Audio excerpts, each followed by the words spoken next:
It began on a cold winter morning in Oliver Springs, Tennessee, a mountain town that looks peaceful even when it hides something terrible beneath the frost. In 1940, people still call it the kind of place where everyone knew each other's business, where Sunday sermons echoed off the hills, and where the Richards name meant respect, faith, and money. No one imagined that inside the grand mansion that towered above town, three sisters would meet a fate so brutal it would divide neighbors for generations. But to understand what happened on that February morning, you have to go back almost a century earlier to the man who built both the mansion and the legacy that cursed it. Joseph Richards was born in Wales, a miner's son who spent his youth coughing through cold dust. Like so many in those black tunnels, he dreamed of sunlight. In 1848, with his new wife at his side, he sold nearly everything he owned except for one thing, the family Bible, and bought a one-way ticket to America. They landed in Pennsylvania, drawn by the booming iron industry.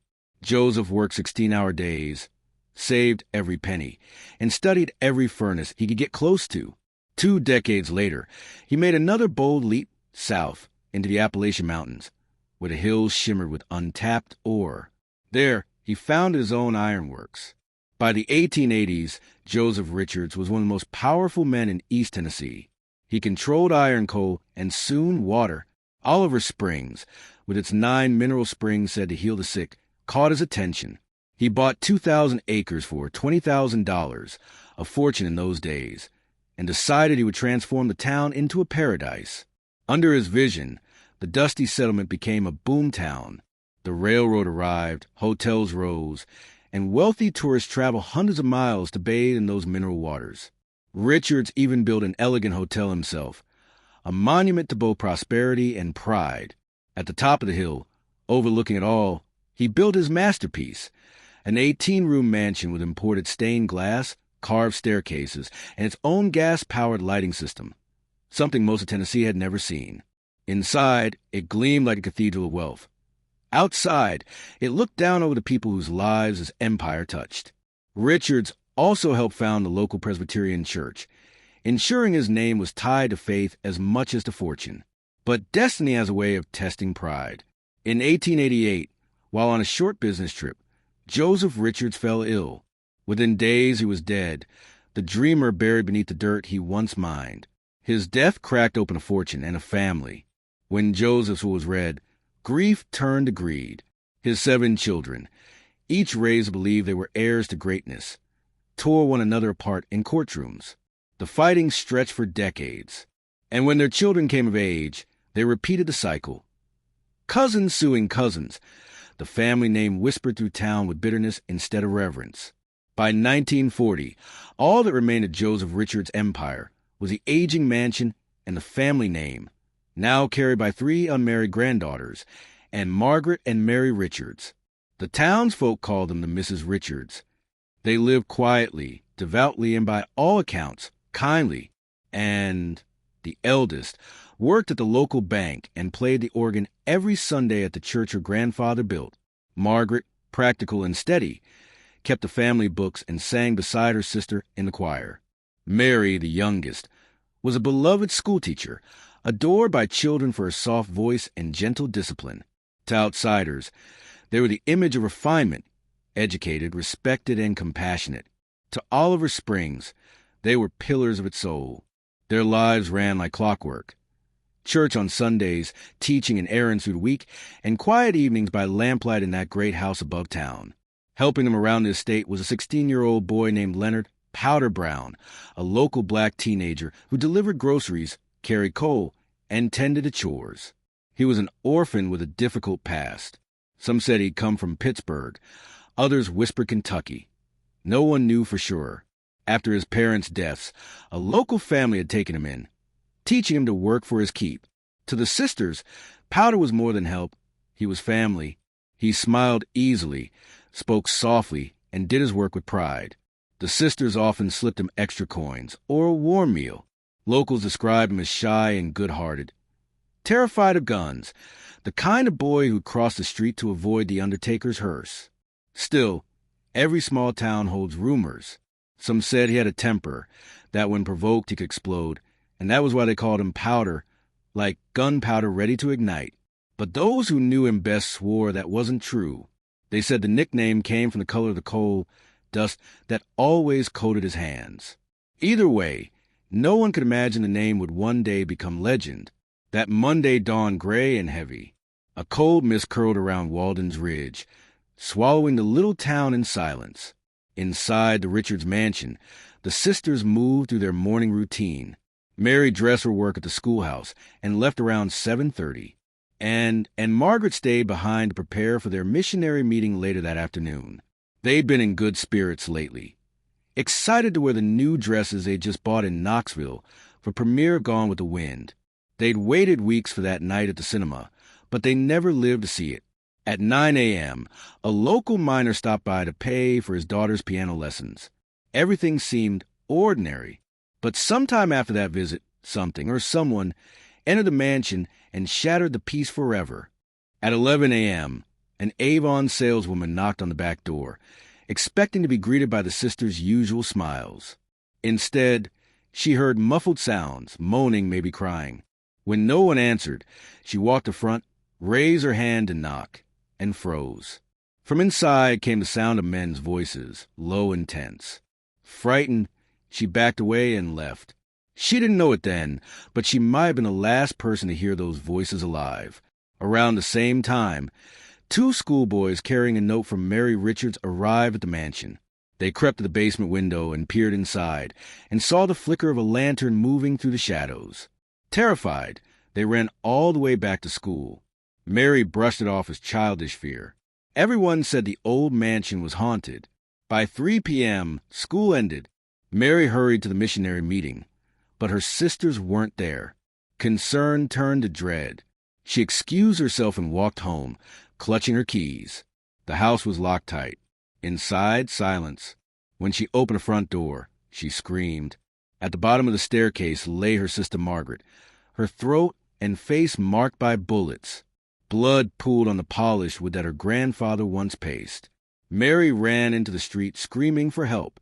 A neighbor, a former deputy sheriff, rushed over. Behind him came the town undertaker. Together they entered the mansion, guns drawn. They found it in the kitchen, lying in blood with a single shot between her eyes. Upstairs, another horror waited. Powder Brown, the boy who'd carried coal from that morning, was dead too, a bullet hole in his forehead. No struggle, no forced entry. The house was undisturbed, save for the silence that comes after violence. Then the deputy found it, beneath Powder's hand, a .38 caliber pistol, pearl-handled, for shells spent. The sheriff arrived soon after and examined the scene. Coal bucket beside Ann's body. Plates on the table, one cleared, one half-eaten. Blood smears on the staircase. It told a story. Powder delivered the coal, snapped, killed, and then Margaret, and finally himself. At least, that's what the sheriff concluded.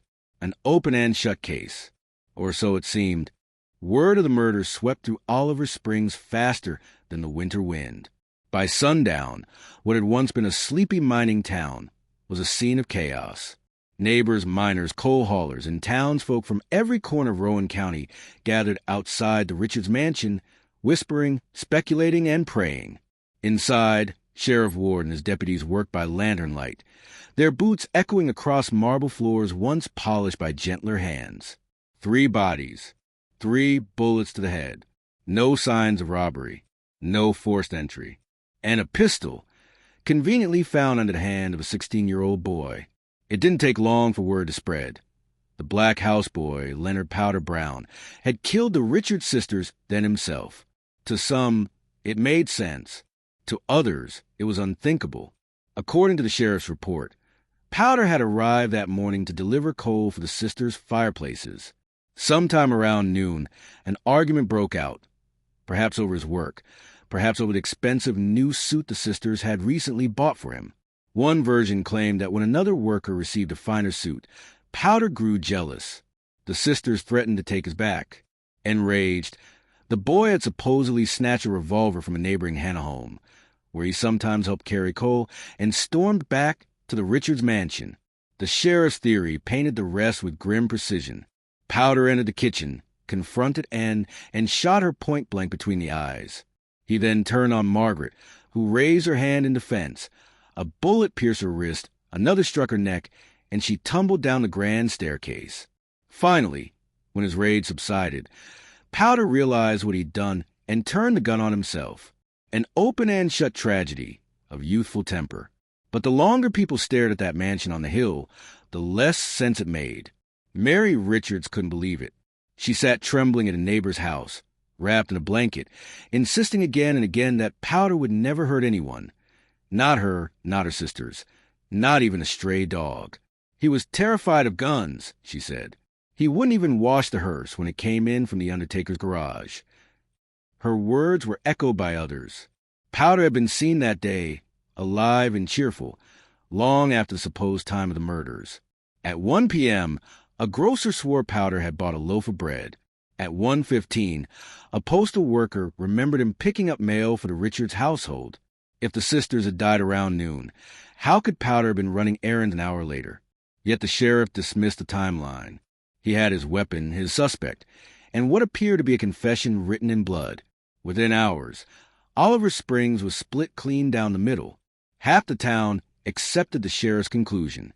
The other half, including Mary Richards and the local black community, saw something far darker behind the accusation. It was 1940, deep in the Jim Crow South. For a poor black teenager to be found dead beside two white women and a gun, there was only one narrative the authorities were ready to believe. Some townspeople whispered that Powder had been set up, that someone placed a revolver in his hand after he was already dead, that the Rayall killers had vanished long before the sheriff arrived. Those whispers grew louder when the coroner's report came in. 28 witnesses were summoned to testify before the coroner's jury, a group of local men tasked with reviewing the evidence. The proceedings stretched for days, and what emerged was a portrait of contradictions. The Avon saleswoman repeated her chilling account. The moans, the strange gurgling, and, most importantly, two male voices inside the house before noon. The schoolboys told of seeing a lantern moving to the basement window when no one was supposed to be home. And investigators noted something else peculiar. A saucer found upstairs filled with half-smoked cigarettes. Neither the sisters nor Powder smoked. The evidence pointed not to one killer, but at least two. Still, the sheriff held firm. He claimed that, in a fit of rage, Powder had taken the pistol from Mr. Hanna's bedroom next door, committed the murders, and then died by suicide. The pearl handle revolver was indeed owned by the Hanna family. Mr. Hanna admitted it was usually kept in a drawer, exactly where a coal boy could have seen it. To the sheriff, that was all he needed. But the inquest refused to rubber-stamp the theory. When the coroner's jury returned its decision, the courtroom fell silent. We, the jury, find that in Richards, Margaret Richards, and Leonard Brown met their deaths at the hands of parties unknown. Parties unknown. Those two words shattered the official story. The sheriff's open and shut case was suddenly anything but. It was now officially possible, even likely, that Powder Brown had been innocent. Yet outside the courthouse, a different verdict was spreading, one fueled by anger and racism. Some townsfolk shouted that the jury had been tricked. Others whispered that powerful families were being protected. In taverns, the talk was vicious. Some wanted to dig up Powder's body and drag it through the streets. To prevent violence, officials buried him quickly, in secret, in an unmarked grave outside town. The Richards sisters were laid to rest 4 days later in the main cemetery, in the same dresses they'd bought for Gone with the Wind. For those who'd known him, the idea that Powder could pull off 3 precise gunshots, all to the head, all perfectly centered, was absurd.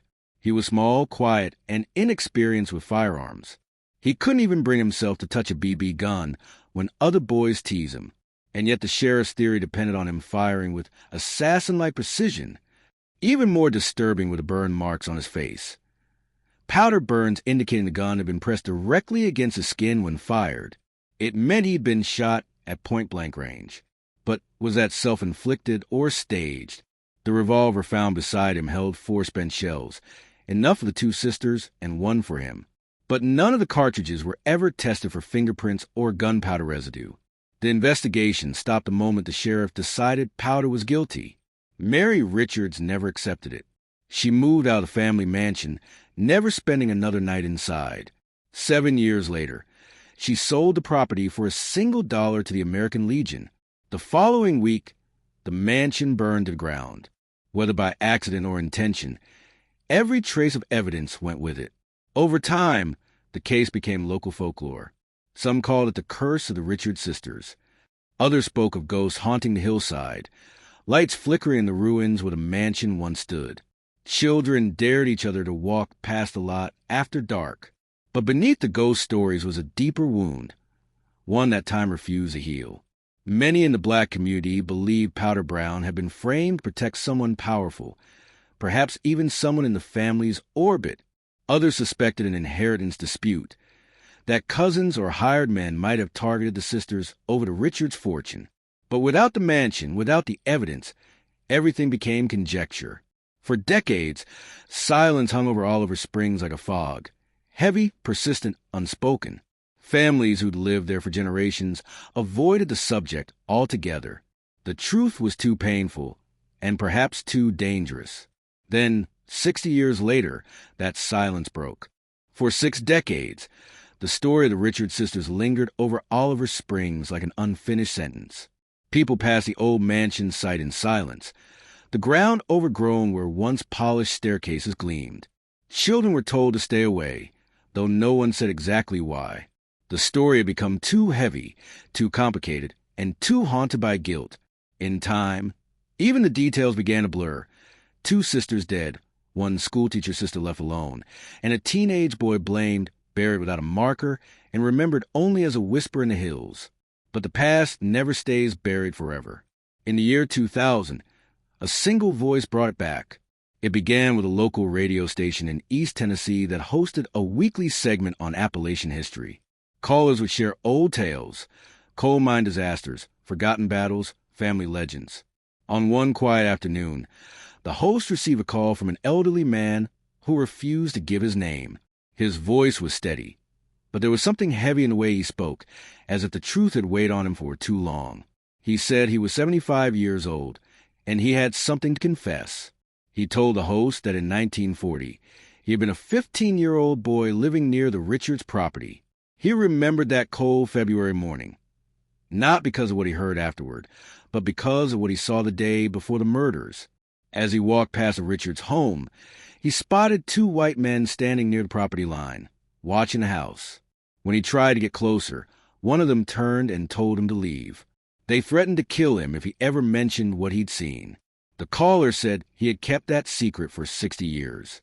The broadcast went viral across East Tennessee. Newspapers picked up the story, and families who thought the case had died with their grandparents began to talk again. The Oliver Springs Police Department, pressured by reporters and local historians, reopened the investigation. It was the first time in over half a century that the names of Anne and Margaret Richards and of Leonard Powder Brown appeared again in an official report. Investigators combed to what little remained: old photographs, witness transcripts, and the original sheriff's notes, brown and brittle with age. Much of the physical evidence was gone.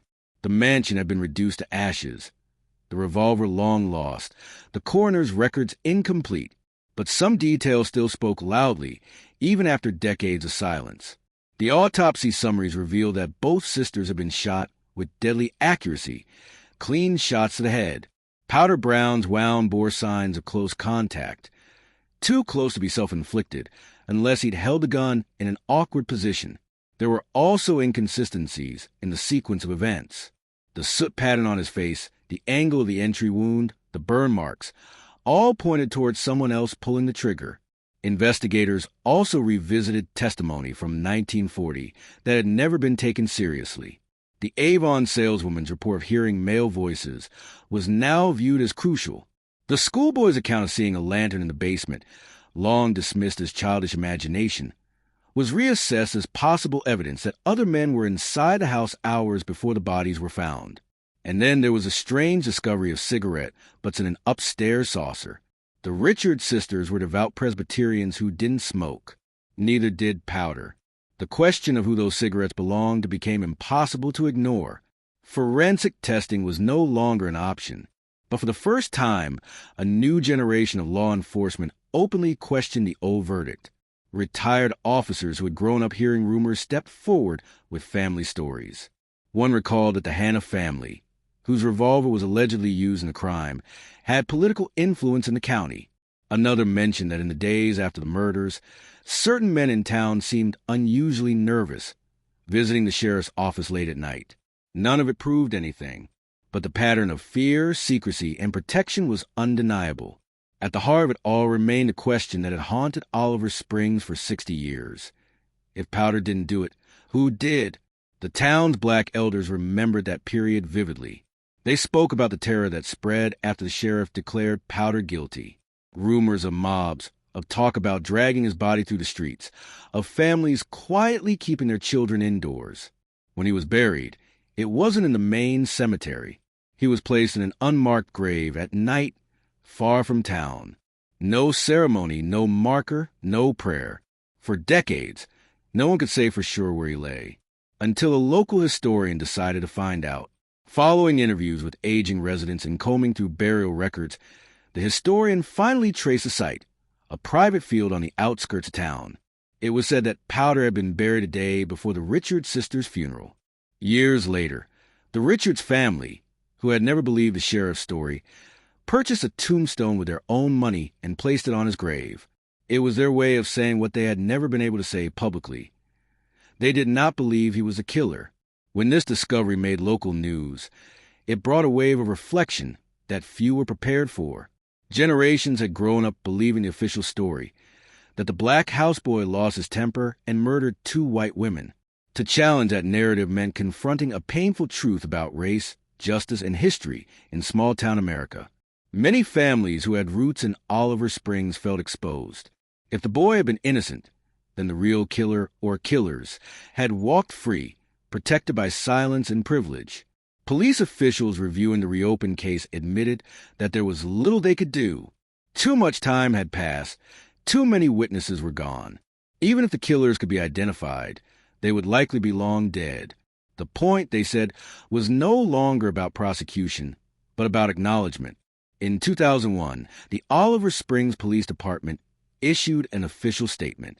After reviewing all available evidence, the department declared that Leonard Powder Brown did not commit the murders of Anne and Margaret Richards. It was an admission that came 61 years too late. The town that had once buried him in secret was now forced to confront its mistake in public. The declaration didn't answer every question. It didn't tell who fired the shots, who had the evidence, or who placed that pistol under a dead boy's hand. But it did something else. It restored dignity to a name that had been spoken with shame for generations. And in doing so, it reopened a wound that still hasn't healed. Even now, locals tell the story with a mixture of reverence and unease.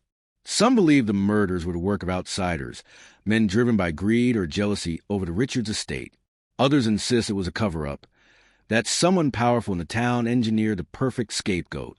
What everyone agrees on is that the truth was buried along with the victims, scattered across graves that mark both tragedy and injustice. If you visit Oliver Springs today, you can still stand where the mansion once stood. The ground is uneven, the grass grows wild, and a faint view of the mountain stretches out to the horizon. In the main cemetery and in Margaret Richards rest side by side. A few miles away on private land, Leonard Powder Brown lies in peace at last. The stone placed by the Richards family bears no bitterness, only his name and the year of his death. It's the quietest kind of justice, one that comes not from punishment, but from the truth finally being spoken aloud. For more than 80 years, the mystery of who killed the Richards sisters has remained one of Tennessee's most haunting unsolved cases. Theories come and go, but the core question endures. Was Powder Brown framed, or was he the victim of something far more sinister? A town's need to protect its own? The story of the Richards sisters isn't just about murder. It's about how history remembers, how communities choose silence over truth, and how even decades later, the voices of the dead can still be heard in the hills of Oliver Springs. After the 2001 declaration clearing Leonard Powder Brown's name, a strange quiet fell over Oliver Springs. Newspapers had run their headlines, television crews packed their vans, and the rest of the country moved on. But in the town where it all began, people still spoke of the Richards sisters in lowered voices. The story had stopped being a simple murder case. It had become a mirror that no one wanted to look into. Older residents remembered how fear ruled their parents' generation. In 1940, it was easier to believe a 16-year-old black boy had snapped than to imagine that respected white men could commit a calculated double murder. That lie had protected reputations and kept the community peaceful. Now the truth had come back like a ghost, knocking on doors that had long been closed. Families who once whispered the sheriff's version began to find letters, diaries, and fading photographs tucked away in attics. Small pieces of a truth too dangerous to speak out loud back then. Local historians started documenting what remained. They interviewed descendants, searched courthouse archives, and compared the language of old depositions. The more they looked, the more they saw how fragile the original investigation had been. Witness statements had been altered or summarized without signatures. Evidence logs were missing pages. The revolver itself had vanished from county storage sometime in the 1950s. One retired deputy admitted that no fingerprints had ever been lifted, even though powder tests were already standard practice. It wasn't incompetence. It was convenience.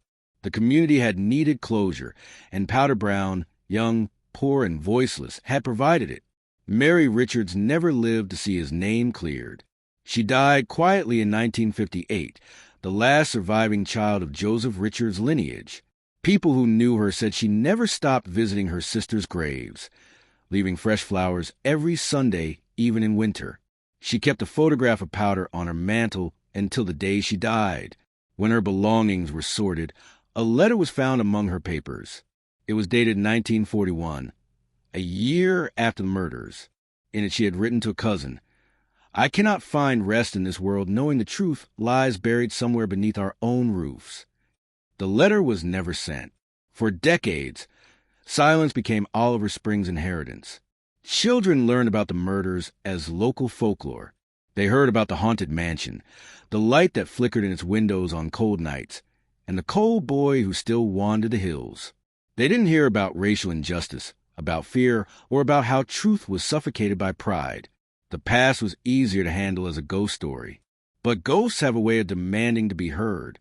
When a historian who located Powder's grave published his findings online, the story found a new life. Younger generations, far removed from the shame of 1940, began asking questions their grandparents had avoided. Church groups invited civil rights speakers to talk about the case. High school students wrote essays comparing the Richards murders to other wrongful accusations from the era. The story of a boy who couldn't defend himself had become a lesson about the cost of silence. In the early 2000s, a memorial service was held for Powder Brown on the small plot where he had been buried in secret. It was attended by descendants of the Richards family, local historians, and members of the black community whose parents had once feared to speak his name. A minister read from the book of Amos, "Let justice roll down like waters, and righteousness like an ever-flowing stream." For the first time since 1940, the name Leonard Brown was spoken publicly with respect. After the ceremony, one of the Richard descendants, an elderly woman from Knoxville, placed her hand on Powder's headstone and whispered that her grandfather had always believed he was innocent. Another man, whose family had worked the coal mines for generations, confessed that his great-uncle might have known more than he ever told. The crowd fell silent. No one asked him to continue. In the years that followed, true crime writers and documentarians revisited the case, piecing together what the original investigators ignored. Many concluded that the motive likely lay in the family's wealth. The Richards estate had been contested for decades. Multiple cousins had gone to court over the mansion and surrounding land. The murders occurred just a year after another bitter lawsuit among heirs. If the sisters had died without heirs of their own, the property would revert to the remaining relatives. That, combined with conveniently misplaced revolver from a powerful neighbor's home, gave the story a chilling new dimension. Yet there was still no definitive proof, no confession, and no justice that could stand in a courtroom. What remained was a lesson, a reminder how fear and prejudice can erase the truth for generations. Local teachers began telling the story in classrooms, not as a ghost tale, but as a history lesson about accountability and empathy. Each retelling chipped away at the myth that had once protected the guilty. Today, if you drive to Oliver Springs, the landscape looks peaceful again. The railroad still cuts through town, and the old springs still bubble quietly under the hills. The site of the Richards mansion is now covered by grass and wildflowers. Locals say that when the wind blows just right, you can still hear the faint echo of church bells from the Presbyterian steeple, a reminder of family that built a town, lost everything to greed, and left behind a mystery that refused to die. The graves remain. Anne and Margaret rest under tall oaks in the main cemetery, their marble markers worn by decades of rain. Miles away, Powder Brown lies beneath a modest headstone on private land, the words "Gone but not forgotten" carved beneath his name. Between them stretches 85 years of unanswered questions, and a town still learning how to tell the truth. The story of the Richards sisters is no longer about villains and victims. It is about what happens when fear writes history. It is about a boy whose silence was forced upon him, a town that confused peace with denial, and a truth that refused to stay buried. Even now, as dust settles over the ridges of East Tennessee, the legend lingers, a soft whisper through the pines, reminding anyone who will listen that justice delayed is never justice denied. Time moved on, but the shadow of February 1940 still stretched over Oliver Springs. Decades dulled the memories, yet it never erased them. Every generation inherited the same uneasy silence, a feeling that something precious had been taken and that someone had gotten away with it. When you talk to the older folks today, they still glance over their shoulders before speaking about that morning, as if afraid the truth itself might overhear. By the 2010s, the story of the Richards sisters and Powder Brown had resurfaced again, this time through documentaries and online forums. Amateur historians from Tennessee to Wales traced Joseph Richards' immigrant journey, trying to understand how a man who came seeking freedom left behind a legacy built on tragedy. The once-forgotten tale of Oliver Springs became a symbol of something larger: the price of prejudice, the danger of small-town power, and the fragile line between truth and reputation. Researchers uncovered more of the record's silences than its answers. The sheriff's original case file, found in a dusty archive, revealed inconsistencies that bordered on impossible. No ballistic tests, no signed witness affidavits, no photographic evidence beyond hastily written notes. It was an investigation. It was a decision sealed in ink before the truth could ever speak. One retired judge, reviewing the file decades later, said quietly, if this had gone to trial, it would have fallen apart in 10 minutes. But there had never been a trial. There had only been a conclusion, and a boy's reputation sacrificed to maintain it. Locals began to connect the case to broader history. The year 1940 marked the height of segregation in Tennessee. Black citizens had no political power, no right to serve on juries, and little chance to defend themselves against white accusations. Powder Brown never stood a chance, not in the courtroom of public opinion, and not in the law. What happened in that mansion was as much about injustice as it was about murder. As public attention returned to the story, descendants of those involved were forced to confront their family histories. Some, descendants of the Richards line, openly acknowledged that their ancestors had believed in Powder's innocence. Others, whose relatives had served in law enforcement or as jurors, faced uncomfortable questions. One family quietly donated old letters and photographs to the local historical society. Among them, a photo of the Richards sisters on their porch, smiling in the sunlight just days before they were killed. Beside them stood Powder, holding a coal bucket, his grin shy but unmistakably proud. For many, seeing that image for the first time changed everything. It humanized the ghost story. It turned rumor back into reality. The photo was later displayed at a local museum under a simple caption, 3 lives, 1 truth still unknown. The rediscovery reignited interest in restoring the Richards mansion site. Volunteers cleared brush, placed a small plaque, and erected a wooden bench overlooking the valley. For visitors, it became less a crime scene than a meditation ground, a place to think about how stories are told and whose voices are believed. School field trips began visiting, and students were encouraged to write essays imagining Powder's perspective, Anne's last moments, or Mary's grief. Out of tragedy came education. Out of silence came empathy. Yet, not everyone welcomed the revival. Some older residents bristled at the attention. claiming the new retellings exaggerated the racism of the time or unfairly smeared their ancestors. Let old ghosts lie, one man told a local reporter. But the younger generation refused to stay quiet. They argued that facing uncomfortable truths was the only way to heal a town haunted by denial. The debate itself became part of Oliver Springs' identity, a reminder that the past is never finished. Over time, historians pieced together new theories. Some suspected that the sisters had stumbled upon something, a family secret, a hidden financial fraud, or evidence of illegal mining deals that linked powerful men across counties. Others believed the motive was simpler, greed for property that had once been promised to them in a disputed will. But every theory shared one fact. Whoever committed those killings knew exactly what they were doing, and exactly whom they could blame without consequence. Even without answers, the truth had finally found air. The acknowledgement of Powder Brown's innocence was a small justice, but it mattered. His grave, once unmarked and hidden, became a site of pilgrimage for visitors who left flowers, pennies, and handwritten notes. Some came from as far as North Carolina and Virginia.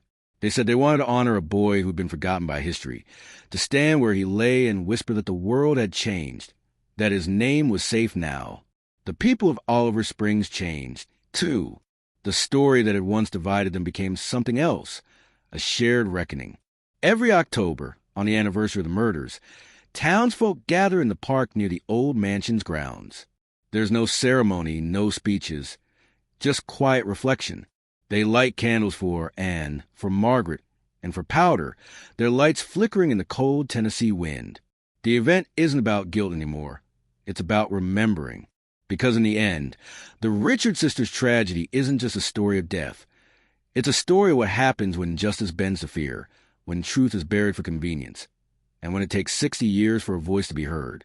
Today, the story has found new life online. True crime creators tell it to millions, emphasizing not just the mystery but the humanity. Historians cite it as an example of how small-town narratives mirror America's larger struggle with race and truth. And every time it's retold, somewhere between the echoes of the past and the lessons of the present, the memory of those three souls lives again. And Richards, devoted to her church. Margaret Richards, the steady heart of her family. Leonard Powder Brown, a boy who only wanted to work, to belong, and to be seen as more than a name in a sheriff's report. They are no longer lost in rumor. They are history. And though the hills of East Tennessee have grown quiet, the wind that passes over those graves still carries a faint echo, the whisper of justice, long delayed but finally spoken. 85 years have passed since the blood on the polished floors of the Richards mansion was washed away, but the questions have never faded. The fog that hung over Oliver Springs that February morning seems to drift through time, returning whenever the town dares to remember. It lingers in photographs, in yellowed newspaper clippings, and in the spaces between memory and myth. The truth is that no one alive today can say with certainty who pulled the trigger. What remains are fragments, a broken timeline, conflicting testimonies, and a silence that speaks louder than words. But the story of Anne, Margaret, and Leonard Powder Brown endures not because of what was lost, but because of what it continues to teach. Oliver Springs has changed. The rail lines still hum through the valley, but the coal smoke has long lifted. The mineral springs, once believed to hold healing powers, bubble quietly under layers of moss and time. Yet every few years, someone comes asking about the Richards sisters. They stand where the mansion once loomed and feel the cold wind roll down from Windrock Mountain. Locals say if you listen closely, you can hear the faint rhythm of an organ carried on that wind, and music echoing from a church that's long since fallen silent. In town, the library keeps a small corner dedicated to the case. Inside a glass cabinet sit copies of the original newspaper articles, a faded photo of the sisters, and a single typewritten letter from the historian who uncovered Powder's grave. Above it, a plaque reads, "Truth is the water that cleanses history." The descendants of the Richards family still visit from time to time. They place flowers on the sisters' graves, careful to leave one at Powder's as well. What was once a symbol of scandal has become an act of reconciliation. Some of those relatives have spoken publicly about the case, urging schools to teach it not as a murder mystery, but as a lesson in empathy and justice. The town has learned that the past cannot be rewritten, but it can be faced. In recent years, community leaders began holding an annual Day of Remembrance, where locals gather to share stories of the people history misjudged or forgot. The Richards sisters and Powder Brown are always the first names read aloud. Their story has outgrown its tragedy. It has become a bridge between generations, a way to talk about prejudice, forgiveness, and the power of truth that refuses to die. There's a kind of poetry in how their story ends, not with vengeance, but with peace. The land where the mansion once stood has been reclaimed by wildflowers and songbirds. No plaques mark the site, only the soft sound of the wind through the trees. Visitors say the air feels strangely calm there, as if the place itself is finally at rest. But the story's final chapter belongs not to the dead, but to those who remember. For every person who learns about the Richards sisters and Powder Brown, the injustice of what happened shrinks by another inch. History bends slowly, but it bends toward truth. The mansion is gone, the pistol lost, the witnesses buried. But the light of awareness burns on, carried by storytellers who refuse to let it fade. In the end, the Richards sisters and Powder Brown became more than names in an unsolved case. They became symbols of what happens when humanity forgets its own reflection. Their lives, though separated by class and color, are now bound together forever in the soil of Oliver Springs. And every time someone tells their story, every time a child hears it and asks, "Why did they blame him?" that light flickers a little brighter. Justice didn't arrive in 1940. It arrived slowly, painfully, through decades of truth-seeking, through people brave enough to challenge silence. It arrived in a tombstone paid for by those who refuse to forget. And it lives on in every retelling that begins with the same haunting sentence. On a cold winter day in 1940, a shocking crime rocked the small town of Oliver Springs, Tennessee. Now, when that story is told, it ends differently. It ends not with accusation, but with understanding. The Richards sisters found peace. Powder Brown found his name. And Oliver Springs, at last, found its conscience. The light that went out that morning so many years ago has never truly gone out at all.